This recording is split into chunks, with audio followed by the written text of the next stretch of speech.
Hello everyone, and welcome back to the channel. Whether you're a developer, a tester, or just starting your tech journey, APIs are literally everywhere. Every app you use, every website you visit, there's an API working behind the scenes.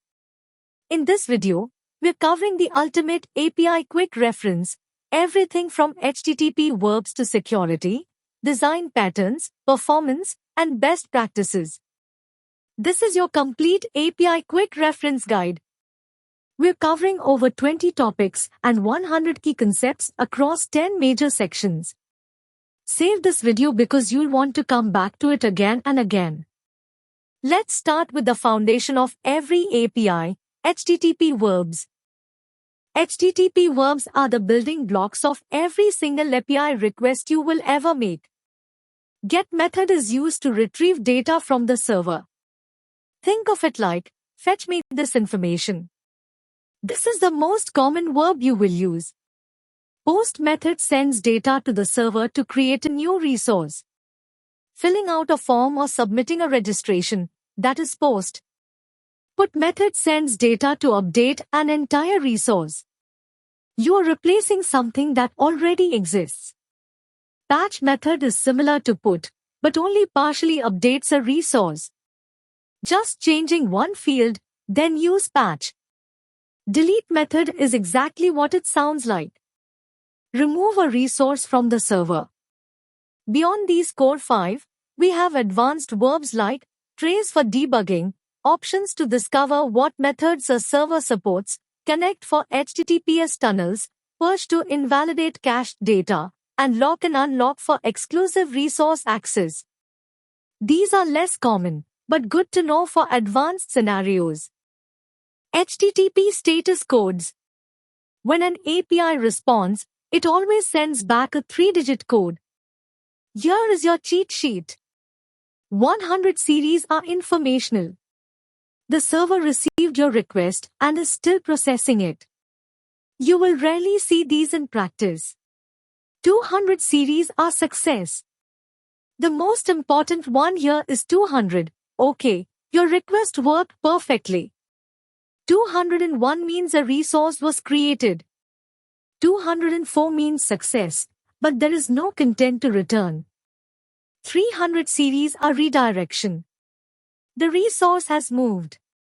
301 means it moved permanently to a new URL. 302 is a temporary redirect. 400 series are client errors. This means your request had a problem.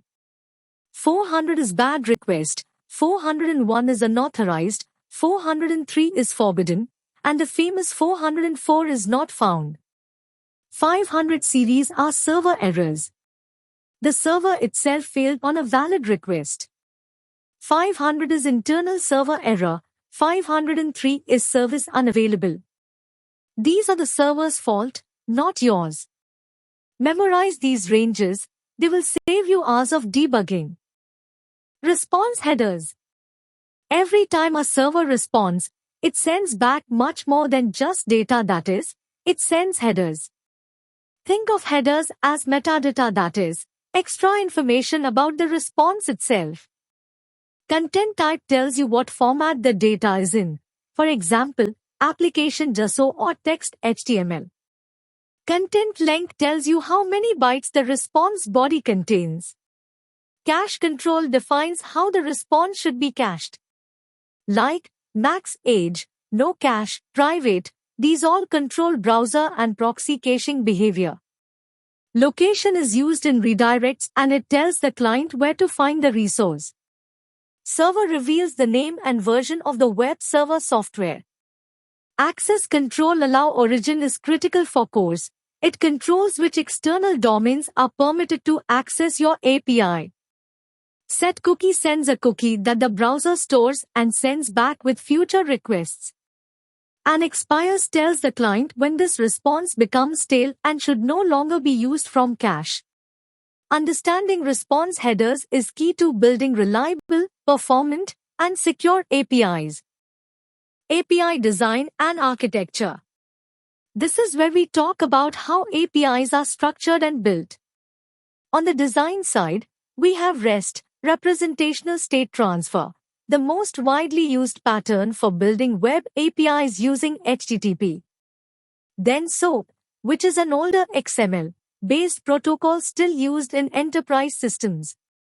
GraphQL is the modern alternative where clients can request exactly the data they need, no more, no less. And API Gateway acts as a front door to manage, protect, and scale all your API traffic. Now for architectures. SOA, Service-Oriented Architecture, is the classic distributed systems pattern. Microservices takes this further, breaking large applications into small, independently deployable services. Serverless is a cloud model where you just write the code. The cloud provider handles all the infrastructure. Event-driven architecture means components communicate through events rather than direct calls. And RESTful API is simply an API that follows REST principles using HTTP verbs. Each architecture solves different problems. Choosing the right one for your use case is a critical engineering decision.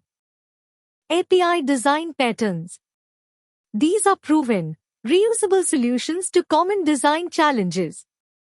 The adapter pattern converts one interface into another that clients expect. It's like a power adapter when you travel. Same electricity, different plug. The decorator pattern dynamically adds behavior to an object at runtime without changing its structure. Think of it as adding toppings to a pizza. The base stays the same. The proxy pattern provides a surrogate object that controls access to the real one. It is used for security, caching, and logging.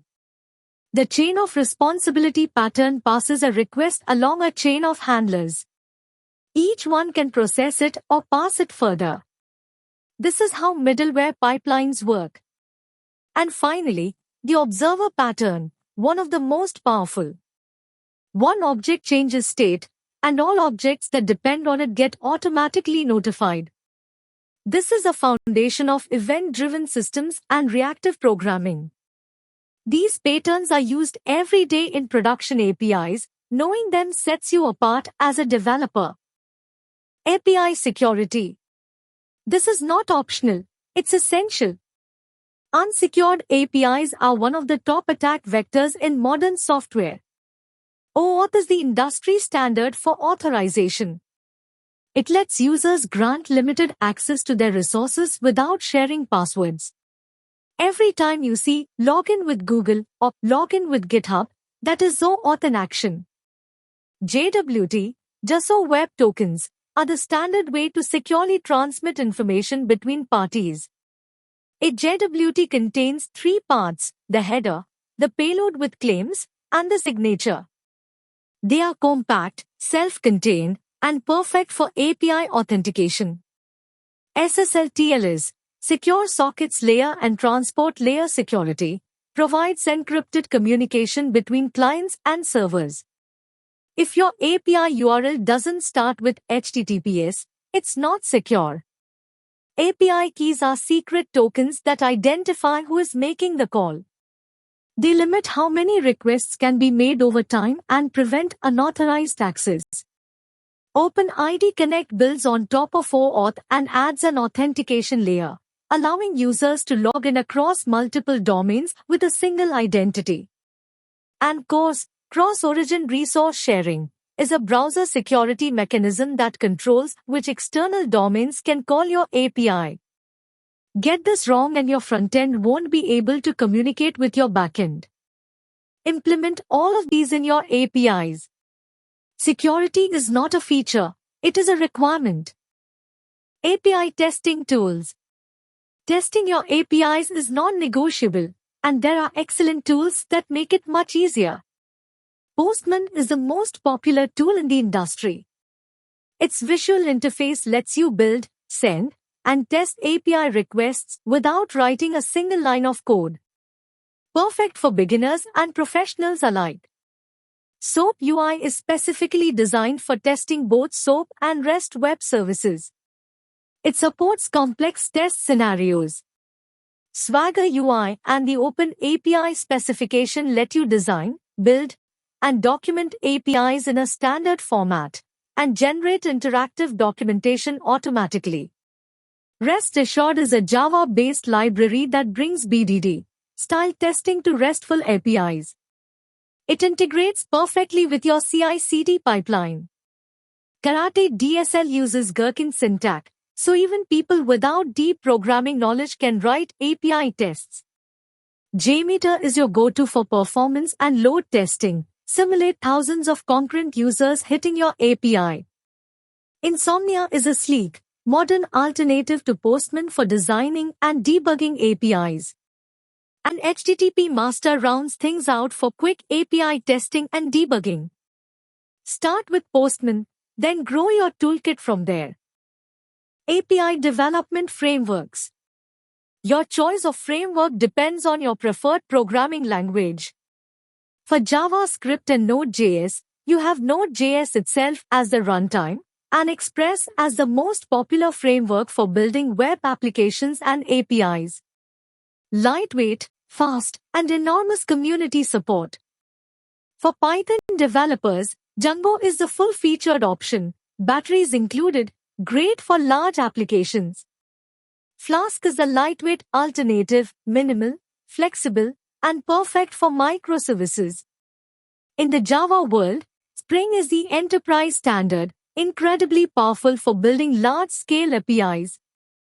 For API documentation, Swagger Editor is your friend. It uses the Open API specification to generate beautiful, interactive docs. When it comes to deploying your APIs, you have fantastic options. Heroku for quick deployments, AWS Elastic Beanstalk and Lambda for AWS, Azure App Services and Azure Functions for Microsoft's Cloud, Google App Engine and Cloud Functions for GCP, Docker for containerization, and Netlify or Vercel for front-end APIs and serverless functions. API Performance and Monitoring. A working API isn't enough, it needs to be fast and observable. Let's talk performance first. Caching is your number one tool. Store responses so repeated requests return instantly. Use cache control headers to define caching rules. Throttling limits the rate of incoming requests to prevent server overload. Without it, one bad actor, or just a spike in traffic, can bring your entire API down. Load balancing distributes incoming traffic evenly across multiple servers. No single server gets overwhelmed. CDNs, content delivery networks, serve your API responses from edge servers closest to the user geographically, dramatically reducing latency. Edge computing takes this further, bringing actual computation closer to where the data originates, critical for real-time applications. Now for monitoring. Pingdom and New Relic give you uptime and performance insights. Datadog is the enterprise favorite for cloud-scale application monitoring.